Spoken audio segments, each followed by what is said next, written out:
তাসনিমের আব্বু, দেখতে দেখতে তো কোরবানি ঈদ এসেই পড়লো। আমাকে কি এবার মার্কেট করে দিবে না? নতুন শাড়ি কিনতে হবে, অনেক কিছু বাকি আছে, একটু শোনো না আমার কথা। তাসনিমের আম্মু মার্কেট করে দেওয়া তো আমার কর্তব্য, কিন্তু ঘর ভাড়া, কারেন্ট বিল, গ্যাস বিল এগুলো তো দিতে হবে, তাই না? এত টাকা আমি কোথায় পাবো তুমিই বলো।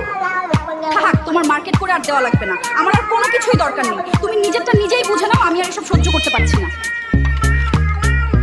আমি এখন আমার বাপের বাড়ি চলে যাব, আর থাকবো না তোমার সাথে। অনেক ধৈর্য ধরছি, আর না। থাকো তুমি তোমার এই সংসার নিয়ে। তোমার এত জামা কাপড় থাকা সত্ত্বেও তুমি খালি জামা কাপড়ের কথা বলছো। যাদের কিছুই নেই তাদের দিকে কি একটুও খেয়াল করে দেখেছো? আমার সাথে যদি থাকতে না চাও তবে তুমি তোমার বাপের বাড়ি চলে যাও। এতক্ষণ আপনারা যে ভিডিওটি দেখলেন সেটি সম্পূর্ণ একটি অভিনয়। আসলে ঈদের আগে এমন হাজার হাজার পরিবারে ছোটখাটো ঝগড়া বা মানবিমান লেগেই থাকে। আপনারা এমন কিছু করবেন না যাতে আপনাদের সন্তানের ঈদ নষ্ট হয় বা সংসারে অশান্তি সৃষ্টি হয়।